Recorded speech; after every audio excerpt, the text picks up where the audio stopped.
자, 2부로 돌아왔습니다.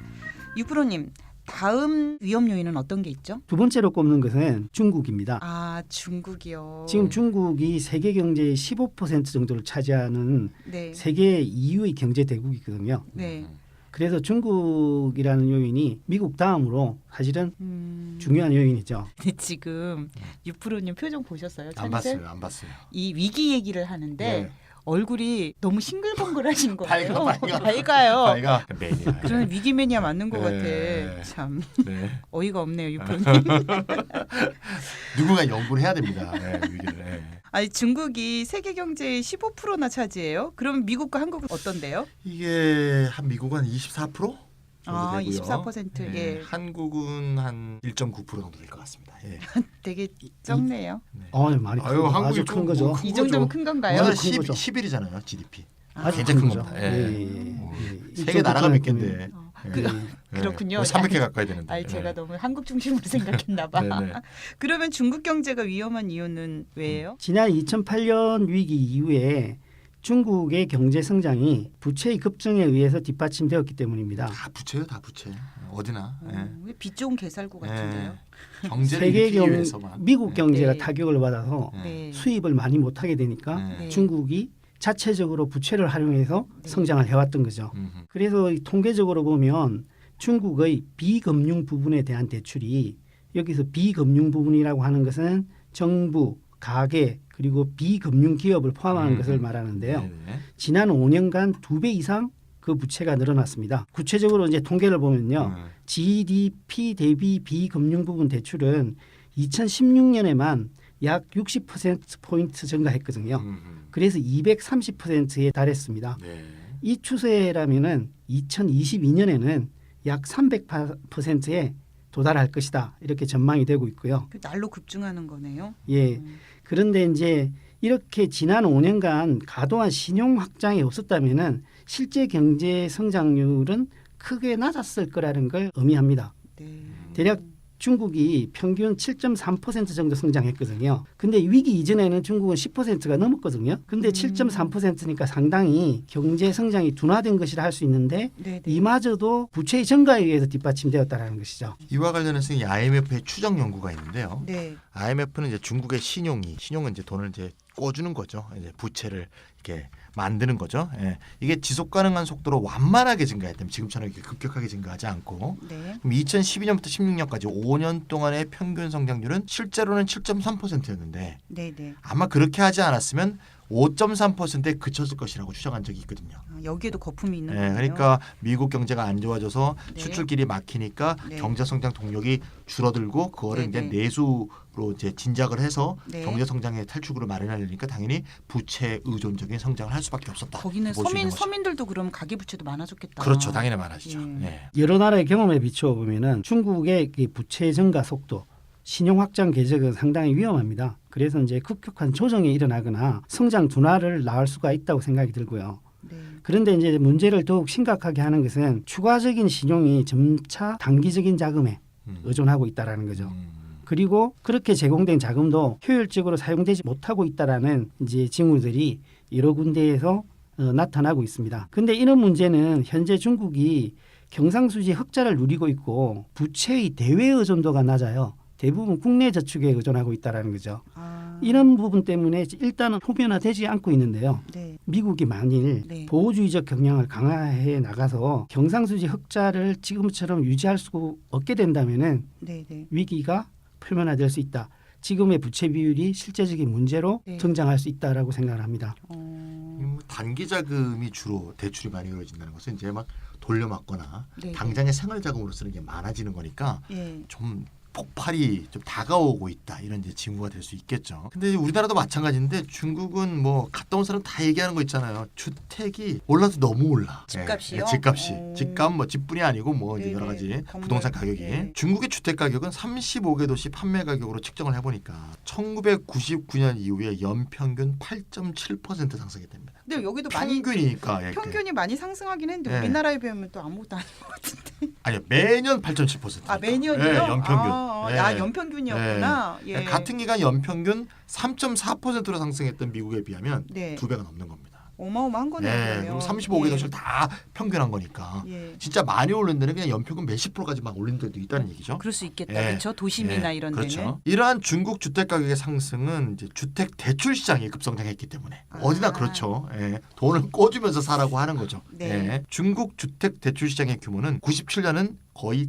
빵이었는데 빵 어. 제로였는데 어. 중국은 이제 처음에 그래요? 사회주의 어떤 토지제도, 네네. 부동산제도에서 이제 자본주의 제도를 쫙 급격히 이행하지 않았습니까? 네. 2016년 한 20년 정도 지났죠. 말쯤이 됐을 때는 중국 GDP의 약 90% 수준인 네. 18조 위안까지 확대가 됐습니다. 어떻게 0에서 18조 위안까지 확대가 되죠? 중국은 모든 게 다 전인미답입니다. 다 아. 처음 해보는 겁니다. 중국 같은 나라는 어디에도 없어요. 예. 네. 2017년 국제결제은행 BIS죠. 여기 보고에 따르면 중국의 소득 대비 원리금 상환의 비율이 네. 조사 대상국 중에서 가장 높았답니다. 그러니까 이게 아. 가계부채도 심각한 문제다 이렇게 볼 수 있습니다. 그러네요. 중국의 주택 시장이 성장한 것은 높은 경제 성장과 함께 진행된 것이기 때문에 네. 성장이 저조했던 미국과 단순 비교해서 결론 내는 문제는 아니거든요. 네.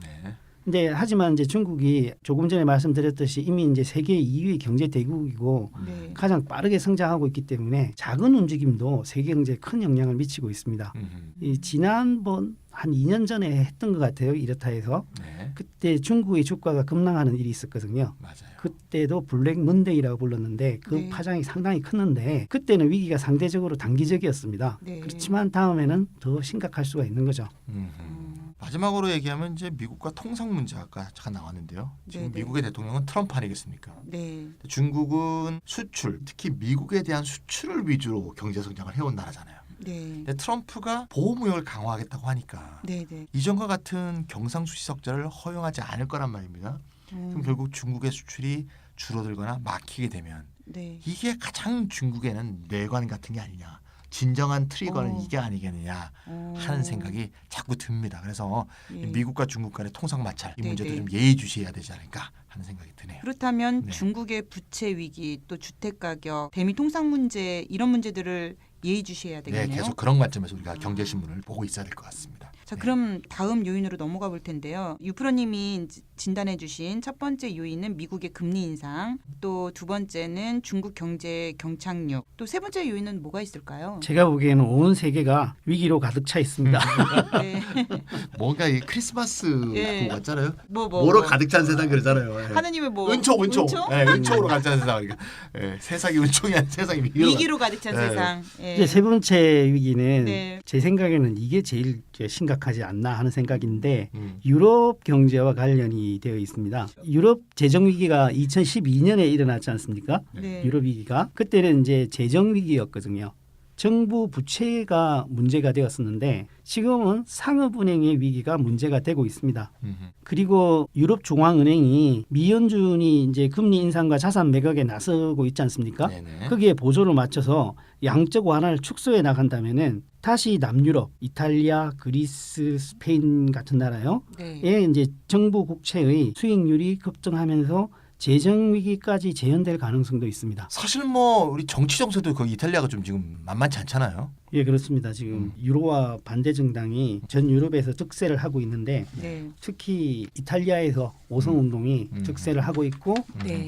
2018년에 총선이 있습니다. 네네 네네. 맞습니다. 이 선거에서 유로화 반대 정당이 득세를 하게 된다면 혹 정권에 참가하게 된다면 네.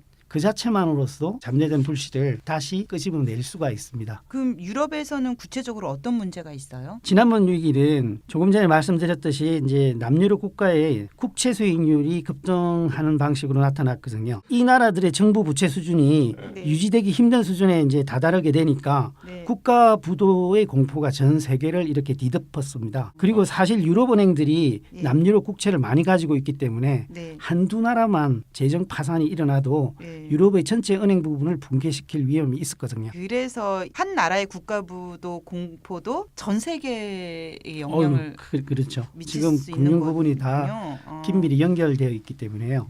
근데 그렇다면 지난번 위기는 어떻게 넘어갔는지 궁금한데요. 유럽에 대한 위기는 한동안 들리지 않았어요.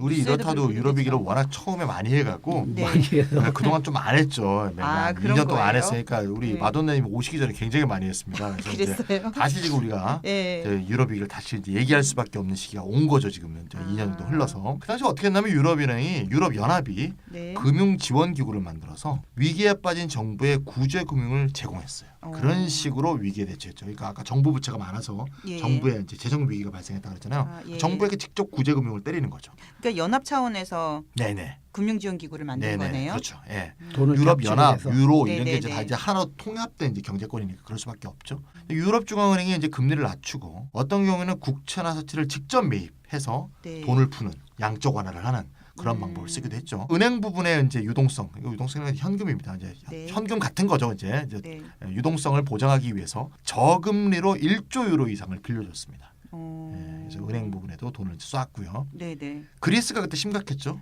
그러니까요. 그래서 정권도 바뀌고 막 그랬잖아요. 그래서 네네. 시리자가 집권하고 그리스 경우에는 국채의 액면가를 50%까지 줄여줘서 반을 덜 갚아도 된다는 얘기가 되겠죠. 이런 식의 어떤 극단적 조치같이 하기도 했습니다. 그리스의 정부 부채는 깎아주기도 했네요. 네, 시리자가 예, 이제 예, 말을 예. 잘 듣는다 그러니까 이렇게 깎아주기도 하고 그랬습니다. 뭐. 그러면 지금 문제가 되고 있는 네. 거는 어떤 게 있어요? 이제 상업은행의 위기인데요. 네. 이제 재정 위기는 방금 말씀하신 여러 구제 조치 때문에 사라진 건 아니에요. 억제되고 있습니다. 네. 그런데 이제는 이제 민간 상업은행들의 부실 채권이 점점 높아지고 있어요. 이제 이것이 이제 또 다른 위기 발생의 그 요인이 되고 있다라고 말씀드리고 있는 건데요. 현재 스페인, 포르투갈, 이탈리아 이 세 개 나라의 민간 상업은행이 가지고 있는 부실 채권이 5천억 유로 정도가 됩니다. 여기서 이탈리아만 치더라도 3,500억 유로 정도가 됩니다. 이탈리아가 6천만 정도 인구가 되거든요. 네. 경제 규모가 상당히 큰 나라란 말이죠. 그런데 이제 이 3,500억 유로가 어느 정도 규모인가 하면은 이탈리아 은행 대출의 17% 수준이라고 합니다. 심각합니다. 그럼 심각하네요. 심각하죠. 실채권이 네. 이 정도면은. 네. 그래서 이제 이탈리아가 새로운 금융 위기의 방아쇠가 될 것 같다. 라는 이제 전망이 나오는 거죠.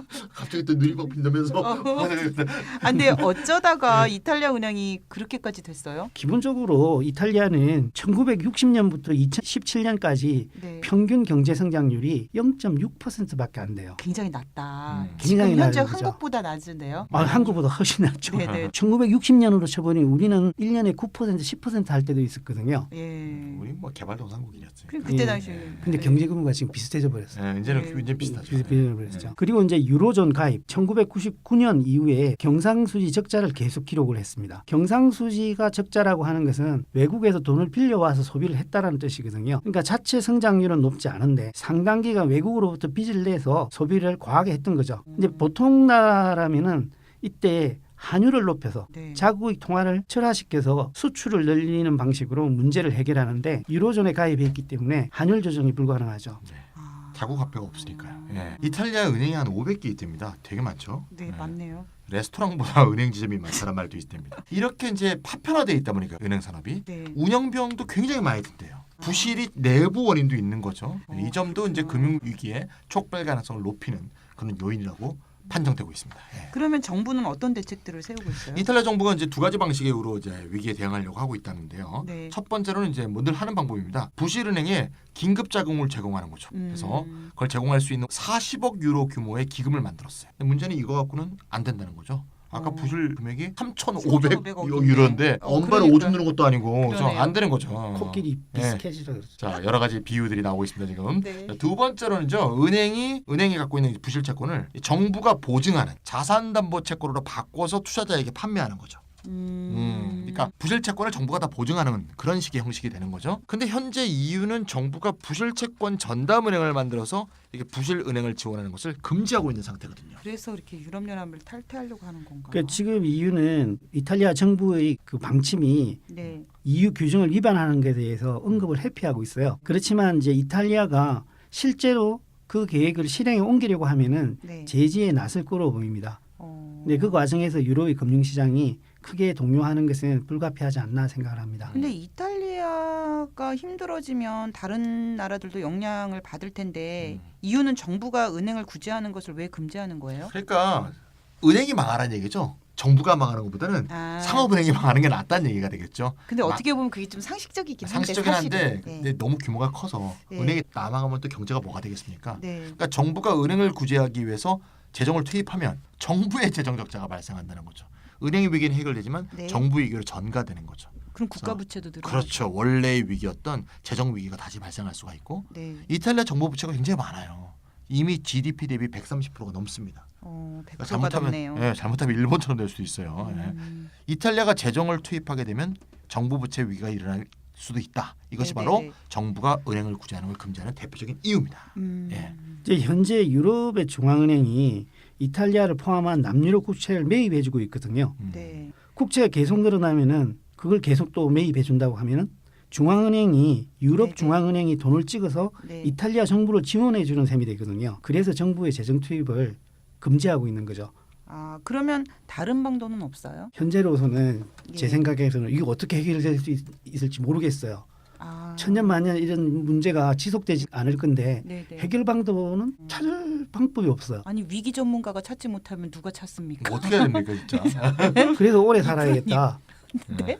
이게 분명히 해결은 될 텐데 네. 어떻게 해결될지는 지금 상상을 하기가 힘든 문제라는 거죠. 이탈리아는 2018년에 선거 있다고 아까 말씀하셨잖아요. 네, 선거가 말이죠. 좀 어떤 계기가 되지 않을까요? 이게 좀 아까도 오성운동 잠깐 얘기 나왔는데 네. 2018년 3월 15일에 의회가 만기예요. 얼마 5년 안 만기입니다. 남았네요. 예, 네. 얼마 안 남았어요. 네. 법적으로 보면 3월 15일서부터 네. 70일 안에 있는 마지막 일요일에 다음 선거를 해야 되거든요. 그게 5월 20일이에요. 네. 그래서 만기가 아니라 임기 아니에요? 뭐 그렇게 뭐 돈 얘기하다 보니까 만기가 되네요. 네, 오늘 뭐 그게 그거죠. 뭐 다 네, 알아들었으면 네, 네. 됐어. 네. 예, 뭐 알아들었을 거야. 찰떡같이 말해도 찰떡같이 알아들으면 뭐 넘어가는 네, 거죠. 네, 예. 네, 자, 네, 네. 그래서 5월 20일 일요일 전에 해야 돼요. 5월 20일 일요일까지는 해야 된다 이거죠. 최소한. 네, 네, 네. 고전에는 선거가 있게 되겠고요. 참 이탈리아도 참 중간에 조기 선거 많이 하던 나라로서 요새 만기라고 하니까 난 지금 뜻밖이라서 만기란 말이 나온 것 같은데 이탈리아가 참 만기 채우기 쉽지 않은 나라예요. 참 조기 선거 네. 많이 한 나라입니다. 예. 지금까지 이제 우리가 얘기한 게 유럽 중앙은행의 양적 완화 축소가 금리 상승을 낳아서 네. 남유럽의 금융 위기를 가져올 수 있다 이런 얘기를 지금까지 했잖아요. 네, 네. 근데 남유럽의 불안이 생기는 게 경제적 문제에 그치지 않을 거 아니에요. 그렇겠죠. 당연히 정치적 위기로 연결되는 거고요. 네. 지난번 선거가 어땠나 하면 지금이 민주당 정권인데 집권 중도좌파 정권인 연립 정권으로 가고 있습니다. 네, 네. 얘네들하고 야당인 아까 얘기했던 오송운동 네. 얘네들 지지율이 비슷했어요. 지난 선거에서 25%대로 비슷했습니다. 네, 네. 그리고 베를루스코니 아주 유명한 개자식이죠. 네, 베를루스코니의 전진 이탈리아가 한 21%. 그러니까 이 세 당이 비슷했어요. 그러네요. 네, 그래서 이제 네. 민주당이 중심이 된 연립 정권이 지금 중도좌파 정권이 돼 있고 네. 베를루스코니하고 오송운동은 야당으로 돼 있죠 지금. 네. 근데 지금은 이제 여론조사를 한 걸 보니까 네. 오송운동이 1등이에요 지금.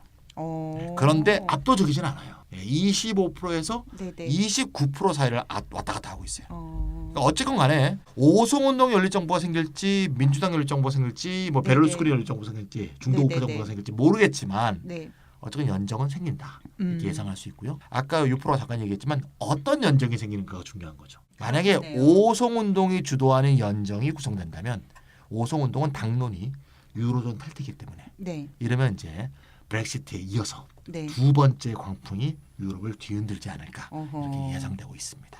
잘 그렇구나. 주목을 해야 됩니다. 예. 지금까지 세 개를 살펴보았는데요. 또 다른 위험 요인이 있을까요? 예, 마지막으로 꼽은 요인은 브렉시트입니다. 이 나라별로 돌아가는 것 같아요, 그렇죠?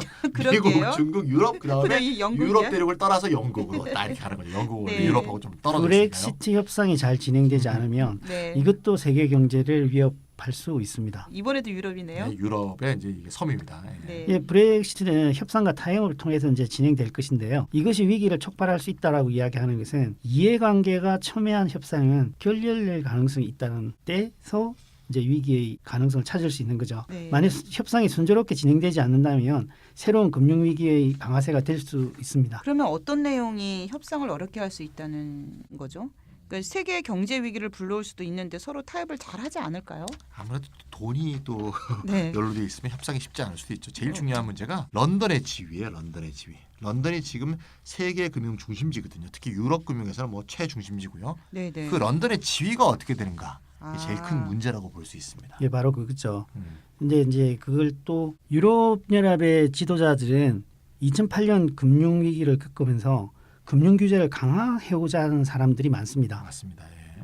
그래서 영국이 유럽 연합에서 나가게 되면은 자본 흐름에 대한 규제를 강화한다는 차원에서 영국의 금융계와 유럽 대륙의 금융계를 단절시키려 할 수 있거든요. 어휴, 어휴. 그렇게 되면은 금융 중심지로서의 런던 지위는 무너지게 되는 거죠. 뭐 설마 그런 일이 일어날까 싶지만 어떻게 만약에 그런 일이 일어나면 예. 프랑스 파리나 독일의 프랑크푸르트가 그걸 대신하게 되겠죠. 이거 거의 전쟁인데요. 네, 이건 전쟁이죠. 이거 그게 좀 네. 위험한 일이고요. 최근에 OECD가 어떻게 경고했냐면 네. 브렉시트가 순조롭게 이루어지지 않으면 영국은 400억 파운드의 손실이 발생할 것이다. 어. 이렇게 OECD가 경고하기도 했습니다. 예. 만일 그런 단절을 해버린다면 네, 실제 네. 큰 문제를 낳을 수 있기 때문에 계속 협상을 해 나갈 거라고 이제 기대는 할 수 있는데 정치 지도자들이 협상을 통해서 런던의 지위를 계속 유지해 주자라는 차원에서 새로운 제도를 마련한다 하더라도 네. 민간 금융기관들이 새로운 제도를 크게 신뢰하지 않는다면은 런던의 지위는 실제적으로 또 흔들릴 수가 있다라는 것이죠. 그럴 수도 있겠을 것 그렇다면 같아요. 또 금융 시장은 음. 또 어려워질 테고 네. 그렇죠?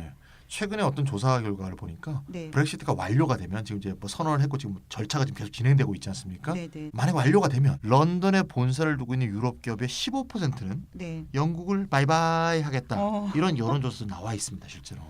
야, 그러면 신년부터 거의 뭐 영국은 바들바들 떨고 있겠네요. 영국 전체가 바들바들 떤다기보다 영국의 금융가가 좀 바들바들 떨고 있겠죠. 예. 예. 뭐 어차피 서민들이야 뭐 이래나 저래나. 예. 늘 어렵죠. 예, 늘어났죠. 예. 위기가 오면 대책이 나오겠죠. 그런데 지금은 당장 대책을 생각하기가 힘들 정도로 위기의 양상은 복잡하다 이렇게 저는 생각하고 있고요. 네. 그렇지만 이제 어떤 위기가 올 수 있다라는 것을 어느 정도 예상하고 있다면은 대처하는 방식도 좀 더 용이하게 찾아낼 수 있지 않을까 생각을 합니다. 그래서 우리가 위기를 공부하는 거겠죠. 네, 제가 뭐 아까 지금 우스갯소리로 이제 뭐 유프로가 위기 매니아다 이렇게 얘기했는데 사실 뭘 얘기하고 있나하면 어떻게 보면 위기가 있다는 거, 이게 현 체제에 문제가 있다는 걸 보여주는 신호잖아요. 그렇겠죠. 그러니까 오히려 개선할 게 많다, 또 네. 개선할 게 보인다. 네. 어떻게 보면 좀 긍정적인 신호라고 볼 수도 있다. 네. 이런 면에서 위기 매니아다 제가 이렇게 자꾸 이제 농처럼 얘기했죠. 이게 너무- 긍정적인 의미입니다. 너무 포장을 잘 해주시는데요. 네. 아 실제 그런 거예요. 예. 네. 위기는 위기를 극복하는 과정을 통해서 네, 더 좋은 체제로 네. 이렇게 전환될 수 있는 거니까요. 우리가 또 정치경제연구소 대안 아닙니까? 네. 대안을 잘 준비하고 있다면 네. 개선의 기회가 될 수도 있다 이렇게 좀 봐야 되지 않을까 싶습니다. 깨알 같은 홍보. 네네네. 그런데 이번에 이제 새로운 위기 가능성이 있는가 네. 하는 것을 이제 진단하면서 더 걱정이 되는 것은 위기 자체보다도 네. 만약에 위기가 온다고 했을 때 네. 거기에 대처할 실탄을 가지고 있는가 네. 하는 것이 더 큰 우려로 다가옵니다. 위기를 가져온 원인은 알았지만 그것을 해결할 수 있는 구체적인 해결책이 없을 수도 있다는 말씀이신 거예요? 같은 말을 해도 총으로 하니까 약간 좀 더 그러니까 겁나는 것 제- 같죠? 트리거, 방아쇠, 아까 우리가 뭐 실탄 뭐 이런 방아쇠, 식으로 해. 지난 금융위기 동안에 네. 주요국 정부들은 금융기관을 구제하기 위해서 재정적인 여력을 거의 다 소진해 버렸거든요. 미국의 경우에 정부 부채가 2007년에 네. GDP 대비 62.5%였습니다. 그리 높지 않잖아요. 네. 근데 2010년에 바로 91.4%로 오. 증가했거든요. 예. 그리고 2016년에는 106.1%가 되었습니다. 그리고 유럽연합도 평균적으로 네. 2007년에는 65% 정도였는데요. 네, 네. 2010년에 83.8%로 늘어났고 어. 2017년에도 84.1%를 유지하고 있거든요. 네. 그런데 이거는 평균이고 유럽의 경우에 개별 국가로 돌아가면은 사정이 아주 심각합니다. 2016년 기준으로 보면 그리스의 정부 부채는 깎아줬는데도 GDP의 180.8%에 이르고 있습니다. 여기 심각하다. 이탈리아는 132%고요. 네. 스페인은 99%를 기록하고 있거든요. 어. 뭐 일본은 뭐 240%니까 다른 나라를 이렇게 위로해주는 위치에 있죠. 일본보다는 작다. 그래서 이제 선진 7개국이 이제 G7이라고 이야기하잖아요. 네. G7의 GDP 대비 정부 부채가 전시를 제외하면은 역사상 최고치를 기록하고 있습니다. 이렇게 되니까 다음 위기 때는 무슨 돈으로 해결할 것인가 하는 문제가 제기되는 거죠. 금융기관 놈들이 나쁜 놈들이에요. 잘 나갈 때 말이야 지네들끼리 맨날 실적 벌어서 다 지네들이 챙겨가고 말이야. 맞아. 부실하되니까 정부 세금 정세금, 있는 예. 정부 돈으로 쫙 해서 부실 채권 다 인수받게 해갖고 말이야 살아나고 말이야. 그게 그렇죠. 아 열받아. 이익의 사유화와 손실의 사유화라고 그러죠. 네, 이익의 사유화, 손실의 사유화. 네. 이익은 개인이 가지고 네. 손실은 사회적으로 분담한다는 거죠. 아, 그 우리가 외환위기 때 그거를 그거 한 진짜 거죠. 그거 한 예. 거잖아요. 예. 우리 서민들 금리빨 뽑아가지고 왜 받쳤냐고. 현 체제가 진짜. 그런 체제인 거죠 사실 지금. 예. 네, 그래서 그런 위기는 좀 극복하면서 새로운 체제로 가져야 되는 것 같은데. 네. 어쨌건 뭐 그런 식으로 위기를 타개했어요. 네. 그리고 우리가 처음에 지금 위기 얘기하면서 첫 번째 얘기한 건 이제 미국이 제로 금리에 벗어났고 네. 금리 인상 계속했고 양적 완화도 이제 더 이상 안 한다. 뭐 이런 얘기 했지만 축소가 되긴 했지만 유럽과 일본과 영국은 아직도 양적 완화를 하고 있거든요. 계속. 예. 그러니까 양적 완화를 하고 있는 와중에 네. 또 세계적 금융위기가 초래되면 네. 문제는 뭘 하냐 이거죠. 네. 그렇죠. 그런 문제가 지금 유프로가 얘기한 문제의 본질이다 이렇게 볼 수가 있습니다. 그러니까 그런 금융위기가 딱 오면 이제 더 쓸 방법이 없기 때문에 과거처럼 네. 공격적으로 행동할 수가 없지 않을까. 이 점에서 이제 의문이 있는 거죠. 예. 그러면 지난 위기 때 정책 당국들이 공격적으로 행동한 것이에요? 네, 공격적이라고 봐야 무엇을 됩니다. 공격적으로 예. 행동하는 거죠. 재정 투입 양도 아까 굉장히 많았고요. 네. 제로 금리 벌써 처음 듣는 얘기잖아요. 제로 금리. 예. 네, 네. 양적 완화 이런 것도 인류 역사상 처음 있었던 정책이니까 뭐 공격 아니면 뭐 왕창 공격이죠. 뭐 없었던 걸 막 지혜를 짜낸 거니까. 근데 이제 뭘 짜내느냐? 네, 네. 이제 실탄의 부족이라고 아까 유프로가 얘기한 거죠.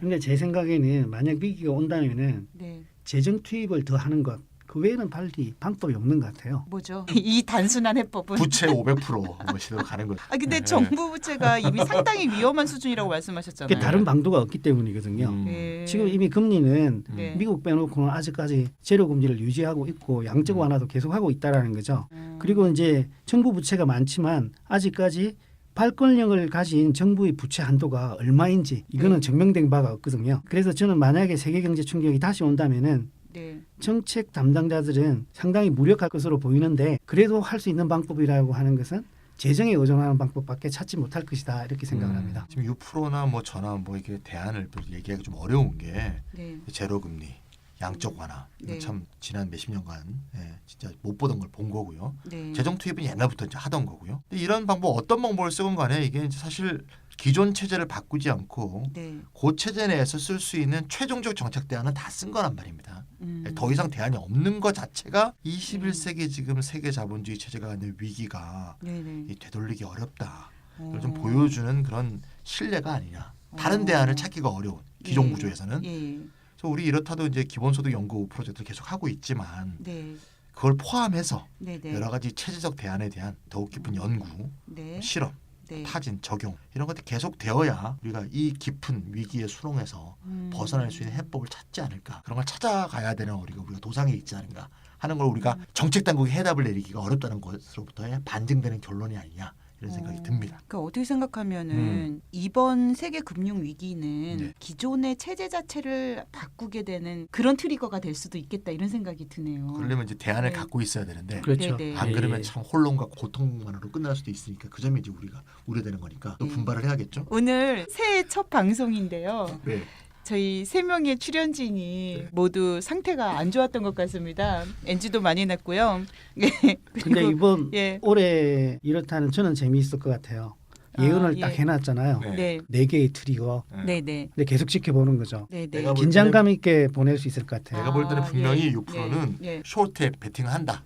아, 예. 하락에 예, 지수 예. 투자를 많이 하거든요. 아, 지수가 그래요? 하락할 거라고 분명히 투자를 한다. 이 얘기를 하는 거라고 봅니다. 맞죠? 예, 네. 맞습니다. 아, 그런가요? 큰 돈을 투자하는 게 아니라 네네. 자신의 경제적 예측, 네, 네, 또는 네. 경제적 비전 이런 거를 체크하기 위해서 예, 예, 관심 예. 갖고 지켜보려고 지수 투자를 조금 하거든요. 아, 그러시구나. 그래서 예. 예, 쇼트에 베팅한다는 건 이제 지수가 나빠질 것이라고 본다는 거죠. 네, 네, 네. 그렇게 아. 할 것이라고 지금 봅니다. 예, 그래서 흥미롭다고 얘기하는 거예요. 아, 그러네요. 예. 아니, 저도 흥미로운 게 이런 위기가 그냥 단순히 경제 위기가 아니라 우리가 새로운 체제로 바뀌는 어떤 그런 계기가 될 수 있다고 한다면 우리가 계속 연구하고 추진하고 있는 이제 기본소득에 대한 실험이나 이런 부분들에 대해서도 우리가 할 이야기들이 많아지지 않을까 네. 이런 생각도 좀 들어요. 네, 오늘도 신문에 예. 났는데 네. 스코틀랜드 정부가 네. 스코틀랜드 전역의 기본소득 실시를 검토하겠다. 아, 그래요? 오늘 예. 발표했습니다. 그래갖고 예. 스코틀랜드가 오히려 추월할 수가 있는 핀란드나 네덜란드 네네. 이런 데보다 이런 예. 식의 어떤 가능성이 있는 것 같습니다. 그러니까 한국도 기본소득 관련해서는 실험들이 이루어진다고는 하지만 음. 민간 차원에서 음. 아주 소규모로 기본소득이라고 할 수 없을 정도의 음. 어떤 작은 규모로 실험이 이루어지고 있거든요. 맞아요. 네. 우리 한국도 이제 정부 차원에서 이런 기본소득 실험들을 좀 음. 해봤으면 좋겠다는 네네. 생각도 듭니다. 맞습니다. 예, 저희 우리 또 다시 또 기승전 기본소득으로 가서 죄송합니다. 네. 자, 오늘 2018년 첫 회로 방송될 예정인 세계경제 위험 요인을 중심으로 살펴본 이렇다 78회 이것으로 마치도록 하겠습니다. 안녕히 계세요. 새해 복 많이 받으십시오. Happy New Year.